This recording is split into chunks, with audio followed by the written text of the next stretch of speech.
এই হচ্ছে 41তম বাঁকুড়া জেলা বই মেলা। এবছর আমাদের এই মেলাটি অনুষ্ঠিত হবে খ্রিস্টান কলেজ ময়দানে আগামী 30শে ডিসেম্বর থেকে 5ই জানুয়ারি পর্যন্ত। এবং আইনজীবী কাশীনাথ মিশ্রর নামে মূল যে মঞ্চটি, সেই মঞ্চটি উৎসর্গ করা হবে। থাকবেন ভগীরথ মিশ্র মহাশয়। উনি লেখকের সাথে সাথে উনিও ওনার কর্মজীবনে উনি WBCS অফিসারও ছিলেন। উনি এবছর আমাদের এবছরের থিম হচ্ছে ভাষার ঐতিহ্য রক্ষা আমাদের অঙ্গীকার। বাঁকুড়া জেলার বই মেলা একটা ঐতিহ্যপূর্ণ। এবছর 41তম বই মেলা হচ্ছে। 30 তারিখ থেকে শুরু হবে 5 তারিখ পর্যন্ত। এবং গত বছরের অভিজ্ঞতা থেকে দেখেছি এখানে প্রচুর লোকের সমাগম হয়, প্রচুর লোক এখানে আসেন, বই পড়েন, বই কেনেন, এবং যেটা ওনাদের হিসাব থেকে বললো যে হিউজ পরিমাণ একটা বই এখানে সেল আউট হয়। এটা সত্যিকারই গর্ব, এবং আমি বই মেলার সাফল্য কামনা করে আমি আমার বক্তব্য শেষ করছি। আমি নতুন করে কিছু বলতে চাই না, কিন্তু যেহেতু আমি দীর্ঘ দিন ধরে এই বইমেলার সাথে অঙ্গাঙ্গিভাবে জড়িত রয়েছি, ঢুকতে গেলে টিকিট কেটে ঢুকতে হতো।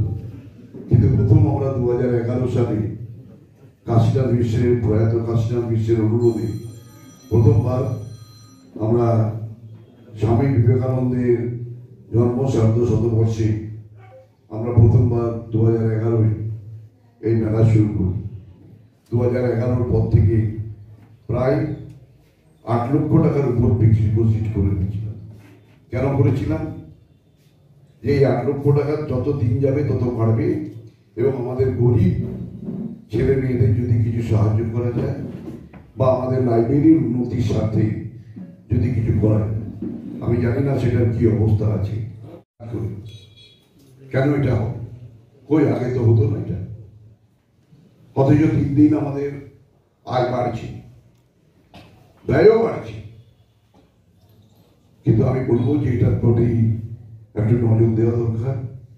ডিওলো সাহেবকে অনুরোধ করবো, তিনি যখন প্রধান, আমাদের এডিএম যখন এটা প্রধান, এডিএম জি, আপনাদের জানেন যে আমরা যে কোনো কিছু করতে গেলে আগে এডিএম সাহেবের সাথে মিটিং করতাম, তারপর আমরা এলএলএ যারা মেম্বার আছেন, আমি এখন এলএলএ মেম্বার নই, কিন্তু আমি একজন বই প্রেমী হিসাবে আমাকে সবাই ডাকে, তাই আমি আসি।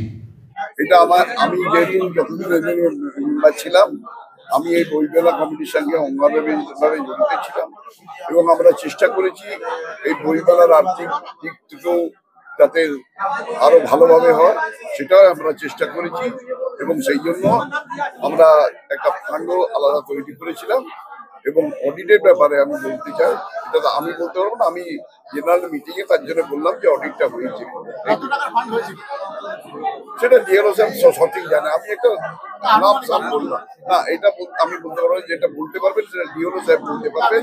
দেখুন, আমি তো রেগুলার ডে টু ডে লাইব্রেরির সাথে যুক্ত নয়, আমি বইমেলা কমিটির সাথে যুক্ত ছিলাম, আমি বইমেলা সম্বন্ধে বলতে পারবো। ওই টাকারটাকে নিশ্চয়ই করেছে, করতে পারে, কিন্তু সেটা মিটিং করে তারা নিশ্চয়ই করেছে। কিন্তু অডিটটা আমি বললাম, অডিট অনেক সময় যে কোনো কারণে পিছিয়ে যায়, অডিটটা নিশ্চয়ই করা উচিত, অডিট নিশ্চয়ই হবে। না, আমি অডিটের কথা বললাম আর কি, অডিটটা হওয়া দরকার।